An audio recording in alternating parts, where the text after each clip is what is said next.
The night Amina turned 19, her father did not throw a celebration. He signed an agreement. She found out the way most girls in Tudun Wada found out things they were never meant to know, through thin walls and a hushed conversation that stopped the moment she appeared in the doorway. Her father, Abubakar, was seated across from a man she recognized as the errand boy of Alhaji Musa, the rice merchant. Between them on the low wooden table sat a white envelope. Amina did not need to open it. The look on her father's face told her everything. The transaction had already been made. Her future had already been folded and passed across the table like a receipt. That night, she pressed her back against the cold concrete wall of her room and made herself a silent promise. She would not become the fourth wife of a man older than her own father. What nobody could have predicted, not her family, not Alhaji Musa, and perhaps not even Amina herself, was just how far she was willing to go to keep that promise. If you love stories about women who chose themselves when the world chose something else for them, stay with me until the very end. You will not regret hearing how this unfolds. And if stories like this speak to your heart, please subscribe to Heritage Folktales Stories, where truth always finds its voice. Amina grew up in Tudun Wada, a dusty neighborhood on the edge of Kaduna, where morning smelled of frying kosei, and the call to prayer echoed off zinc rooftops before the sun had fully decided to rise. She was the eldest daughter among Abubakar's 4 children, and from the time she was old enough to carry a tray on her head, she understood what that meant in this household. She served her father's tea before he asked for it. She managed the household budget during the long months when her mother, Fatima, struggled with her recurring knee pain. She coached her younger siblings through homework by candlelight, having topped her secondary school class the year she graduated. But despite the quiet excellence she moved through daily, Amina harbored something that felt almost dangerous in Tudun Wada. She had plans. She wanted to study nursing. Or she had already identified the admissions process at Kaduna State Polytechnic. She had memorized the requirements. She had spoken to a woman on the next street who had done exactly that. Left, qualified, returned wearing a uniform every morning like a quiet declaration of self. Amina had written the admissions criteria in the margins of a notebook she kept under her mattress. All she needed was time, and perhaps her father's blessing. Abubakar was a man who loved his children in the only language he had been taught: provision and authority. He worked at the motor park managing cargo logistics, and the years had not been financially generous to him. He owed money to 3 different men in the community, and when Alhaji Musa, 60 years old, with substantial land holdings in Zaria, a business in Kano, and 3 existing wives, turned his attention toward Amina, Abubakar did not hear a threat. He heard a solution. Musa was rich in the way that northern merchantmen become rich, through patience, property, and the kind of community standing that silenced questions before they were asked. He attended the same mosque as Abubakar. People spoke of him as a good man, a man who provides. That he was 41 years older than Amina was, in the circles where this decision was being made, considered entirely unremarkable. The formal announcement came at a family gathering the following week. Abubakar's elder brother, Uncle Haruna, was present, along with 2 community neighbors who served as informal witnesses. Amina had been asked to bring out the good glasses and the malt drinks, which told her before she even sat down that she was about to become the subject of a decision already made by people who had not consulted her. Abubakar spoke with the ease of a man relieving himself of a burden. He described Musa's character, mentioned his properties, referenced the community's respect for him. Then he looked at Amina with an expression that was not unkind, but was entirely unmovable. "You will meet him properly on Saturday," he said. "Wear the yellow abaya." Uncle Haruna nodded. The neighbors raised their malt drinks. Amina looked across the room at her mother. Fatima's eyes were fixed on the floor. She spoke anyway.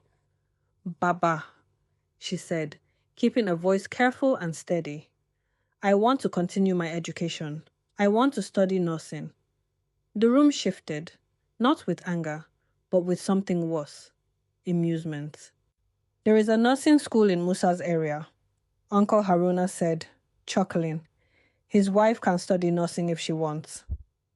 Low laughter rippled around the room. Her father's expression did not change. "It is decided, Amina." That was the end of the conversation. Except it wasn't. Not inside Amina. On Saturday, Alhaji Musa arrived in a black SUV with tinted windows. He was a broad man with a slow, certain way of moving. The stillness of someone who had spent 60 years learning that the world would wait for him. He was polite and formal, and he spoke to her father entirely in the third person, as though Amina were a piece of property being admired rather than a person being considered. "She carries herself well," he said, accepting a glass of Fanta. Amina sat straight-backed in the yellow abaya, studying this man across the room. She had learned through Ibrahim, her childhood friend who worked nearby and whose ears were always close to the ground, that Musa's eldest son was 28 years old, 3 years older than Amina herself. Musa had grandchildren. The man she was being asked to marry had grandchildren. After the SUV pulled away, Ibrahim found Amina standing alone in the compound, still in the yellow abaya, staring at the gate. "What will you do?" he asked quietly. She turned to look at him. The frozen stillness that had settled in her chest the night of the white envelope had thawed into something sharper, something more deliberate. "I don't know yet," she said, "but I will not do this." Ibrahim had known Amina since they were children, racing through these streets. He recognized the particular quality of her certainty. He said nothing more that evening, but he began quietly to think. The wedding date was announced at Friday prayers 3 weeks later. The Imam relayed it as a community blessing. Amina heard the news from Fatima, who told her with the quiet apology of a woman who had learned that obedience and love could exist in the same suffocating silence. "Your father means well," Fatima said, folding a wrapper with unnecessary precision. "Musa will provide for you." Amina watched her mother's hands, the hands that had worked without rest for 30 years, that had cooked and cleaned and endured and folded things with unnecessary precision, because folding gave them something to do when speaking was not permitted. "Is this what you wanted for yourself, Mama?" Amina asked. "When you were my age?" Fatima's hand stilled on the wrapper. She did not answer, and her silence was the most honest thing she had said in years. As the elders say, a child raised in a house of silence learns to hear what is never spoken. Amina had been listening her entire life. Now she listened to her own heartbeat, which was telling her, clearly without apology, that she had perhaps 3 weeks before a door closed on her permanently. She told no one except Ibrahim. She contacted Hawa, a distant cousin in Lagos who had left the north years earlier and now worked at a small clinic. She asked only for a place to stay and promised she would explain everything in person. Hawa, who had her own quiet history of hard choices, asked no further questions. Ibrahim gave her the bus fare, money he had been saving for a motorcycle he had wanted for 2 years. He handed it over without hesitation and asked for nothing in return. "I will tell them you went to the market," he said on the morning she left. "That is all I know." She packed a single bag, her WAEC certificate in a plastic sleeve, 2 dresses, her mother's old wristwatch, which Fatima had always said was for her, a small Quran, and a notebook, the one with the nursing admissions criteria written in the margins, patient and waiting, like a promise she had made to herself before she understood what keeping promises to yourself actually cost. She walked out of Tudun Wada before the sun had fully risen. She did not look back, not because she did not love the people behind her. She did. But she understood, in the bones of her 19-year-old body, that if she looked back, she would stop. And stopping was the one thing she could not afford. Lagos received Amina the way it receives everyone who arrives desperate and determined, without ceremony, without pity, and with complete indifference to her past. Hawa's apartment in Mushin was small and shared with 2 other women, and it smelled permanently of boiled yam and the neighbor's generator fumes. To Amina, it was the most beautiful place she had ever lived. She enrolled in a nursing program within 4 months of arriving, working evenings at a small pharmaceutical dispensary owned by Tunde, a stocky, no-nonsense man in his 40s, who had inherited the shop from his father and ran it with the precision of a man who did not tolerate waste of any kind. On her first day, he looked at her across the counter and asked if she could tell the difference between amoxicillin and ampicillin. She answered correctly without hesitation. He handed her an apron. "You have sense," he said simply. It was not poetry, but it was the first time someone in authority had looked at Amina's mind and found it genuinely worth something. Back in Kaduna, the reaction to her disappearance was exactly what she had expected. Abubakar's shame was volcanic, loud, public, consuming. The wedding to Musa was cancelled, costing the family not only the returned bride price but Abubakar's, standing with the Alhaji, and by extension, a portion of his community dignity. The gossip moved through Tudunwada like a harmattan wind, dry and merciless. Musa handled the matter with the composure of a practical man. He withdrew his interest quietly and redirected it toward another family. He was not cruel. He was simply unconcerned. Ibrahim was questioned twice. Both times he maintained his story. He had seen her at the market. That was all he knew. No one could prove otherwise, and eventually the question stopped.